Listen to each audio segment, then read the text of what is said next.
in the road. Car just eats it up, no problem. Didn't even feel the need to slow down that much. 2, 1.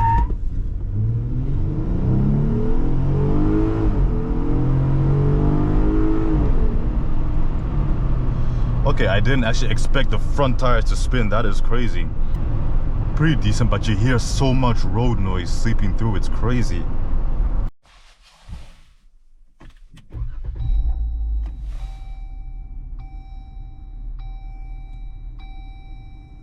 (2021) Jeep Sahara 4x4. Ladies and gentlemen, this is the off-roading perfection that we're gonna be driving today, and this is what our key looks like. Some quick specs about this one. This is going to be powered by a 3.6 liter V6 pushing around 280 horsepower and 265 pound-foot of torque with an 8-speed automatic transmission.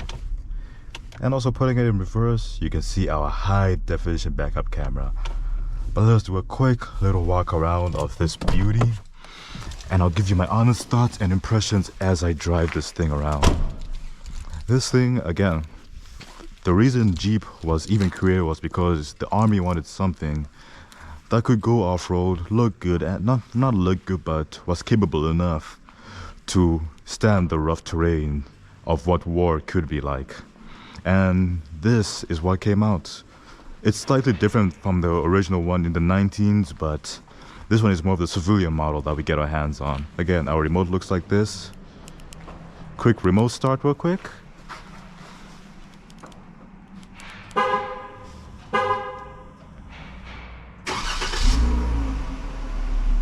Pretty decent. Again, something I'd expect from a V6. The Rubicon or the higher model Jeeps have V8s. We don't have access to those. We get the base models or the lower models, to say the very least.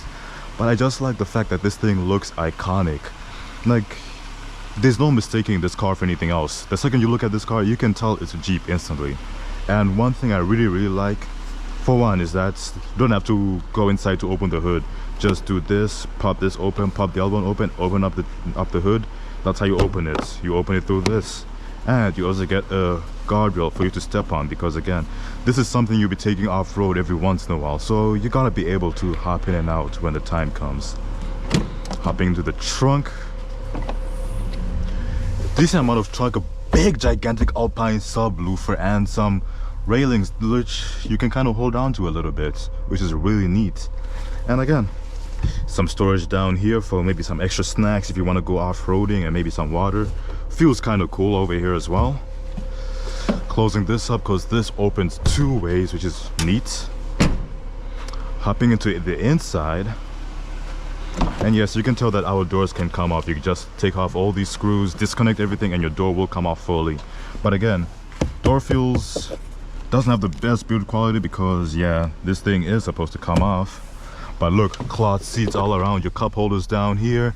If you look up, you see more big subwoofers over here, and the roof comes off as well. That's like the most iconic thing about the Jeep, is that it transforms and you lose all your doors and the roof if you really wanted to. And again, trail rated Sahara Jeep Unlimited. Like, come on, what's not to love? Hopping inside, you can put your phone down here.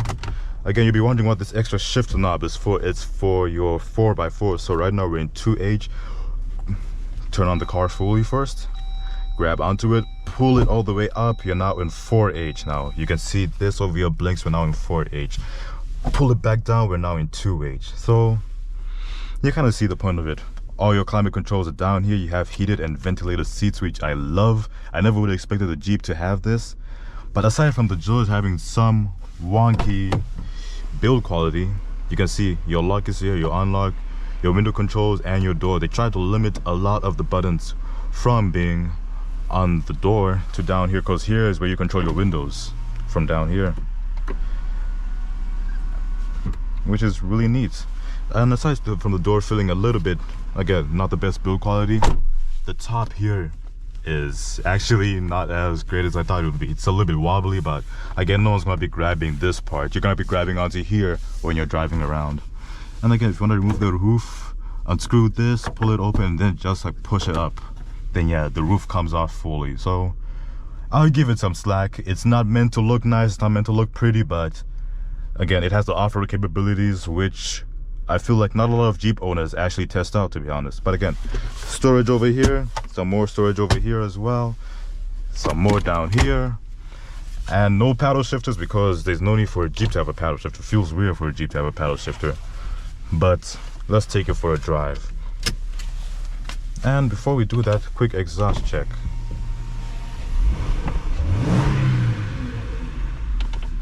Very, very nice.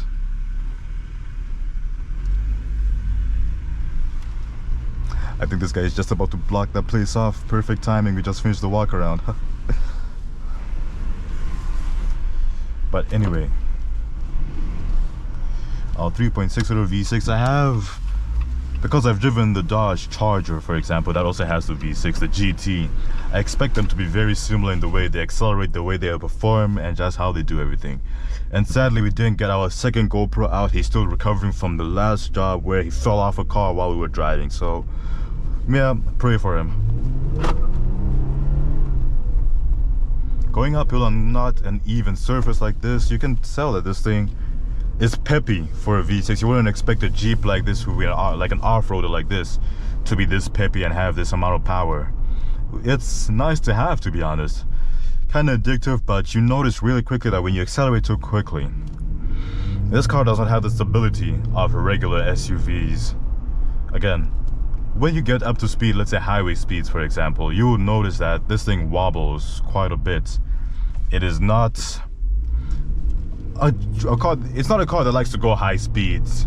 It would prefer to be climbing a rock somewhere, going through the mud somewhere, but it would not prefer to be on the highway using cruise control, trying to keep up with everything else on the highway. That's not what this car is built for. Again, this car is super iconic. Like, everybody loves this thing, and everybody would love to get one, I'm pretty sure.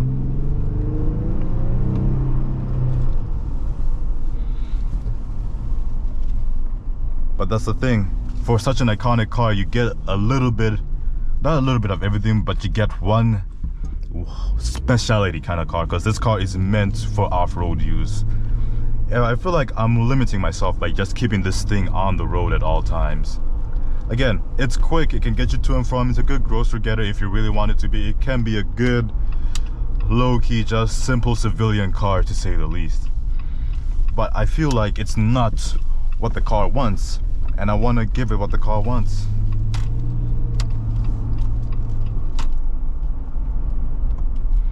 But anyways, somewhat like part of our gauge cluster is partly digital.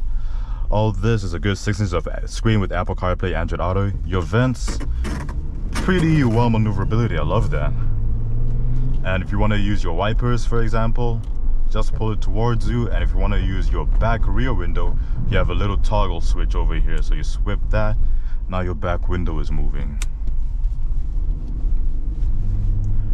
But let us get like above 40 kilometers an hour and we'll try a quick little cruise control before we do a 0 to 60 time and do just more dumb stuff in this thing, see how she handles from day-to-day life.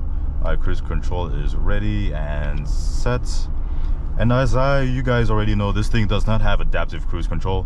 Potentially the higher model Jeeps probably will have adaptive cruise control, but this one is just an off-roader. So again, you won't really need adaptive cruise control when you're going off-road. But how do you engage it? Press this button, your cruise control is ready. Press set, and your cruise control has been set. And if you want it to rise up a bit, press the set plus to go faster. Press the set minus to go slower. Press rest to reset it a little bit, and then just cancel to cancel cruise control fully.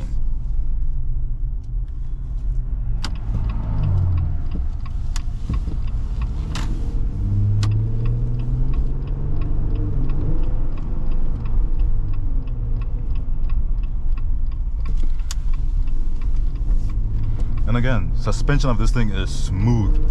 Like, bumps and pebbles on the road or anything are nothing to me,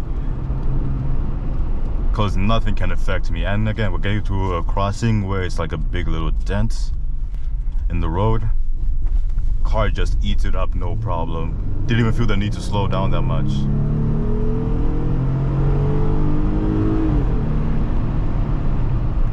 Again, the 8-speed is very smooth, and if you wanna be like me and just choose your own gears, you can do that if you really want to.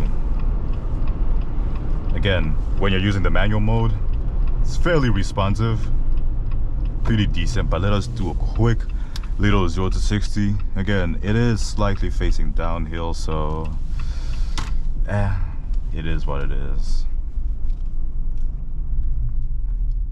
3, 2, 1.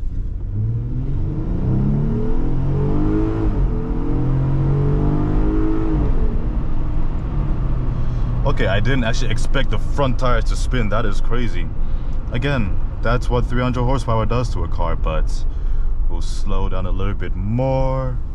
Turn off traction control this time. Then 3, 2, 1.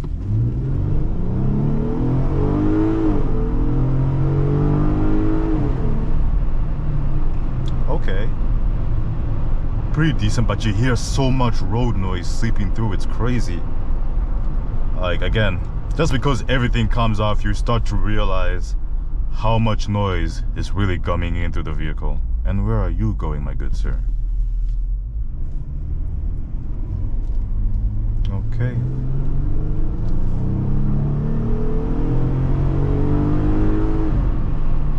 Yeah, the camera can probably pick it up, but yeah, there is a lot of road noise happening right now. And like I said before, this car doesn't like it when you get fast too quickly. It's just like, why are you trying to do this to me? But let us launch it from 4H. Grab this thing again. I don't know why they make this thing so stiff. I actually have to put some muscle into grabbing this thing and yanking it up. So grab, pull. We're in 4H now. Let's see how it does from here. Oh, again, we also have an auto stop and go.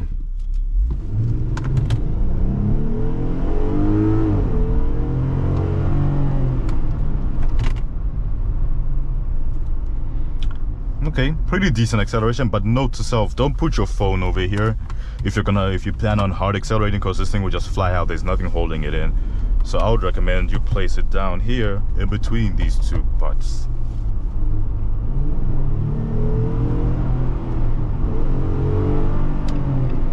And the transmission can be very sporty. Again, I wouldn't recommend you go cutting up in a vehicle like this.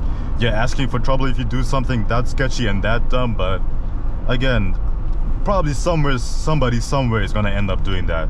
Just don't say I didn't warn you. This car doesn't like quick maneuverable turns like that. It's not that nimble, but it is stable when you want to go off-road. It feels more confident off-road than it is on the road, if you get what I'm saying. But anyway, guys, ladies and gentlemen, this has been Morty in the 2021 Jeep Wrangler Sahara Unlimited. Take care, guys. Enjoy life and get yourself a Jeep. You will enjoy them. I'm not gonna lie, you would actually enjoy driving this thing. It's peppy, it's quick, and it's a good summer car when you want to go off-roading. Anyway, guys, take care and peace.